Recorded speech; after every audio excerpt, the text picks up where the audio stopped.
A few years ago, my wife Tracy and I walked the West Highland Way in Scotland. The path runs from Moaning near Glasgow, 96 miles all the way to Fort William. We had an absolutely amazing time. We walked together, we enjoyed each other's company, we enjoyed the scenery, we laughed a lot. We got quite wet. It rains in Scotland quite a lot, we noticed. There were some midges even. But it's something we would do it again, and in fact the very next year we did it again with our daughters. 8 days for Tracy and I, and when we walked it as a family, we did it over 11 days, which is much more civilised. Highly recommended. One of the pictures you won't have seen if you've seen any of my pictures on Facebook is this one. This one didn't make it into fake book. This is me 7 miles into day one.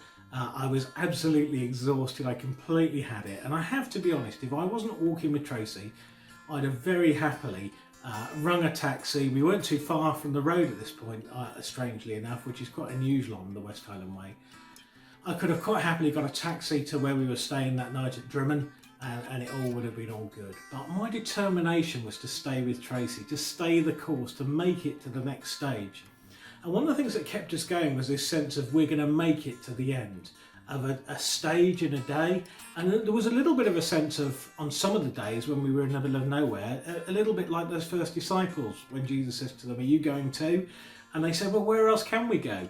And some of the days on the West Highland Way are a bit like that. You keep going because you just have no other choice. But there was this sense of going to the end, of this sense of achievement of making it. And I have to be honest, there were moments in those first few days where we thought there's no way whatsoever that we're going to make it. But knowing we were together, knowing we had a goal, and knowing there was help along the way, places to stay, food to eat, there was a moment about halfway along where we completely had it. And we weren't going to get to where we were staying in time to have something to eat, and we weren't carrying enough food because we thought we'd have got there sooner.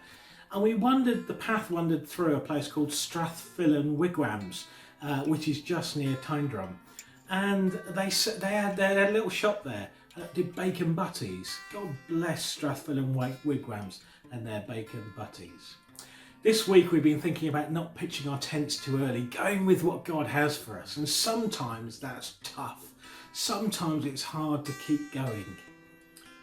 But may we travel together with Jesus. May we fix our eyes on the goal. And along the way, may we encourage, inspire, and help one another.